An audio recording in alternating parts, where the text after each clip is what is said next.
But yesterday I had lunch with Julian Farr, who is the creator of BitcoinLaws.io.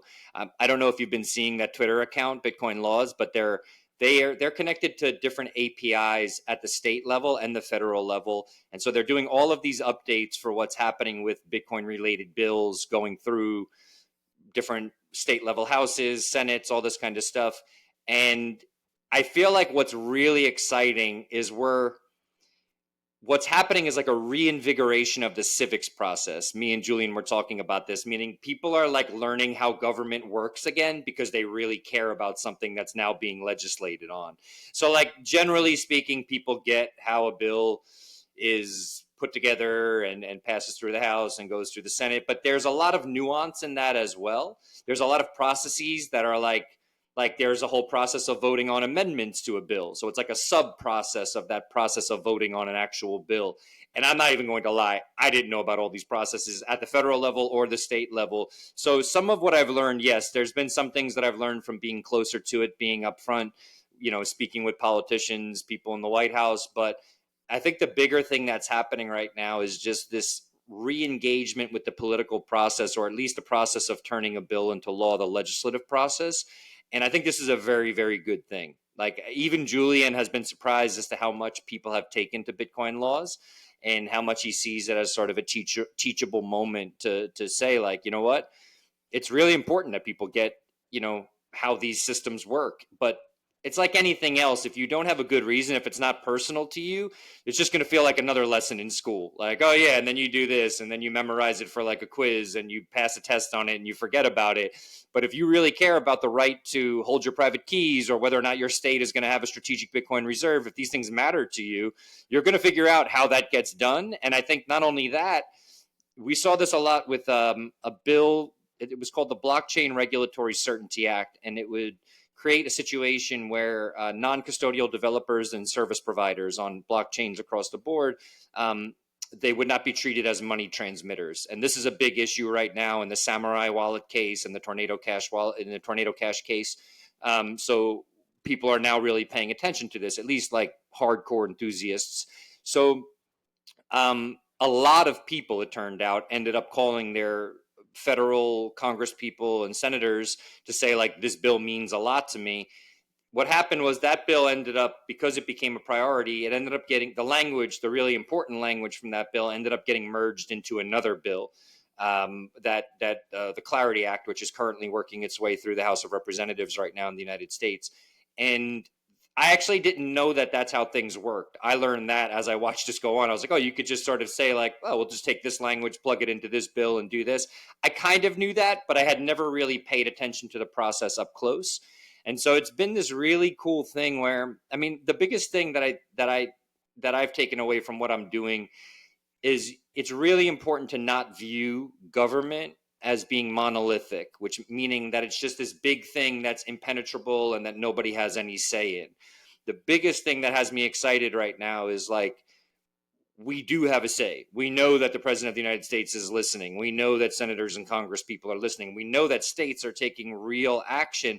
Beyond that, though, one of the really cool things is also there are hardcore Bitcoiners at the federal level of government. Like I interviewed one of our congress people, Nick Begich, who introduced the Bitcoin Act, which was originally introduced by Senator Lummis in the U.S. Senate. He introduced it to the House, like a sister act, a different, similar version of the act, but that act would codify into law the right for the United States government to create a strategic Bitcoin reserve, and more importantly, in my opinion, the right for Americans to hold their private keys so that the government can never seize private keys or issue some sort of order to take people's Bitcoin. And that guy, Nick Begich, who introduced it, I saw him speak at a Bitcoin Policy Institute event, and I was like, I kind of feel like this guy's a real one. Like this guy seems like he actually like really cares about Bitcoin. So I went on his website, emailed his press secretary and was like, hey, could I interview him? Turns out he's been buying Bitcoin on Mt. Gox since 2012. And it's like, he's an old school Bitcoiner. He actually even knows the pain. I think he bought $5,000 worth of Bitcoin on Mt. Gox for his company. He didn't take that Bitcoin off the exchange, so he lost it. I think at that time, Bitcoin cost like $12. So $5,000 worth was a pretty big buy. That was a lot of Bitcoin at the time. But you have someone here who's, I mean, he said to me in this interview, he said, I asked him personally why he thought Bitcoin was important. He's like, well, if the fiat system collapses, the government has to have some if this is what we're moving on to. And I'm just like, that wasn't on my bingo card. Like, that wasn't what I was expecting. You know what I mean? So I think understanding that the people you're dealing with are human beings, and some of them actually have the same passions around Bitcoin that you do. And some of them also truly understand the strategic importance of Bitcoin. Like, personally, the SPR doesn't excite me that much, but I don't want Russia or China accumulating more Bitcoin than the United States. Like, I don't think the United States should just start printing money to buy as much Bitcoin as possible. But it's the best way I've heard it put. The director, or one of the co-founders of the Bitcoin Policy Institute, David Zell, said it in a very sort of mild-mannered way. He was like, I think it's prudent for the United States to have some Bitcoin. And it's like, that's how I feel about it as well. But knowing that we can have an impact on that, and knowing that the government gets that, like, the Bitcoin/crypto voter is a real voting block at this point, that's been a really cool experience to see up close. Yeah, it's we often as human beings just try to, like, hey, there's those people that make that decisions. Like, it's not that easy. It's like there's a process, and things can really fast happen if they don't do a good job, and impeachments and like political things can come very quickly if things get out of hand. So and they're all aware of that, especially now with new media and things spread like wildfire on Twitter and on all those platforms. I think sometimes people underestimate the influence they actually have on matters, and take power away from themselves, and it's a sad thing, because if you say like, oh, like, we cannot do anything with politics, we have to, then you're giving them all the power anyways, 100%. whoever them are. But that's a major learning from politics.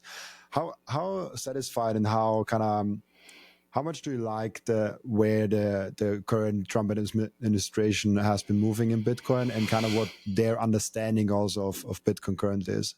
Yeah, it's a good question. I would say in terms of understanding, so I interviewed Trump briefly before he became president at PubKey, when he went to PubKey, which is a Bitcoin bar in New York, to make a lightning payment. He bought $900 worth of burgers at PubKey in Bitcoin. It was quite a moment to be there for. It's quite surreal. And I interviewed him, and I think he gets it. He gets how important it is to people. I would say next, in terms of his family, I interviewed his son, Don Jr., as well, and I think he gets it as well. But out of all of them, I think Eric Trump actually has a real understanding of, like, especially with Bitcoin, like Bitcoin as property. He said it. I interviewed him in Abu Dhabi, actually, at the MENA conference, and he said something along the lines of, like, my family's in property, and, we're well known for that or whatever, but, like, Bitcoin is kind of property for people who can't afford to invest in buildings and this and that. Like, it's something that they can own. And I was like, I don't know whether that was just Michael Saylor giving him talking points or whoever taught him about it, but I'm like, that's fine. Like, I'll take it. And if you're the one talking to your dad about this and explaining the importance of it, awesome. That's great. And some of the other stuff, I think I share some of the same, like, not a big fan of the meme coin stuff and the other stuff happening more broadly with crypto, but it's not, one, it's like a Bitcoin magazine, we don't really cover this. Two, it doesn't mean that much to me. My concerns right now predominantly lie with what happens with the Samurai case. And, as an extension of the Trump administration, or part of it, the Deputy Attorney General, Todd Blanche, issued a memo on April 7th saying that the Trump administration is no longer going to go after open source developers who make tools like crypto mixers. And that, to me, is like, it's a lesser told side of the story of the Trump administration, but a really important side of the story. So, I mean, the bigger side is like, the U.S. is going to make an SPR, and the U.S. likes Bitcoin and all that. It's like, okay, that's fine. Like, all that stuff is good, well and good. Make an SPR if you want to. That's all good. But the bigger thing is, like, if we can't self-custody our Bitcoin and use it privately, and if people can't provide non-custodial services without getting money transmitter licenses, or if, like, every wallet turns into a money transmitter and we have to KYC every wallet, then we've lost so much ground. And from what I've seen from the administration, that's not happening.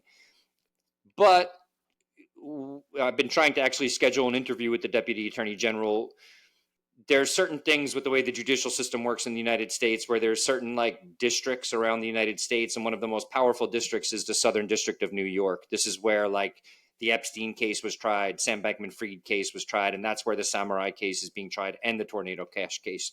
So it's where the P. Diddy trial is happening. It's where a lot of the big trials happen. There's a bit of an issue right now, though, where that is technically, they should answer to the federal government, but the Southern District of New York, sometimes people jokingly call them the Sovereign District of New York, meaning like they just do their own thing. And so what I'm watching right now is whether or not the Deputy Attorney General who created this memo, published this memo saying we're not going to go after these developers, actually steps in to say to the SDNY, like, stop. It's like the Samurai stuff in particular, the fact that they're still being tried as money transmitters while we're trying to pass bills that say this should not be a thing if someone's providing a non-custodial service. I know this isn't a popular thing to say, but like if they were actually involved in like money laundering, they should be tried on that. Like I know people in the community will get mad at me, but like I don't advocate for money laundering. I'm not pro that, but it does not seem that there is any legal grounds for them to be tried on this money transmission thing. And if that legal precedent is set by court case, it's going to have a huge effect on the rest of the industry. So I'm sort of hoping that Trump's, appointed Deputy Attorney General follows through and does sort of say like, hey, I issued this memo, stop playing around, stop charging people based on this kind of stuff when we said we're not going to do that anymore. This is sort of a remnant of the Biden administration, their whole regulation by enforcement approach, meaning where the laws were sort of gray or unclear, they were just like, okay, go for it. Let's just prosecute someone and go after them. And luckily that has stopped under Trump. There's been a lot less there's still some, but there's been a lot less debanking, the stuff that was happening under Choke Point 2.0. So there's a lot of good stuff happening. The bigger thing that we need to see, though, is it's fine for Trump's deputy AG to like issue a memo. It's fine for Trump to sign an executive order saying Americans can hold their private keys, but this kind of stuff can be reversed very easily. You need the stuff to be codified into law for it to be something that Americans can feel secure, like that those rights will be protected. I think we're getting there. Democrats are using the meme coin or the fact that Trump's family has issued like a stable coin. They're using that against him, which I think is, if they want to bring it up, I get it. It's politics. That's fine. But I think it's also a little unfair in that like they're not really addressing the heart of the matter of these bills, which is like the right for Americans to be self-sovereign and to have privacy in transactions. And again, though, like I won't get too into the weeds with it, but I've also spoken with a number of the congresspeople who are chairing these hearings, and these are also like longtime Bitcoin holders who really believe in the technology. So there's people who really care about this as politicians, but also as Bitcoin holders working on it. And I just hope that we see stuff codified into law. But there has been a lot of promising developments based on what Trump can do, what's within his power, jurisdiction, all that kind of stuff. It's at least setting a message that we're not just going to, by default, criminalize this technology. And I think this is a very good, there's actually two very important points for me in there, to let the people do what the people want to do with their Bitcoin.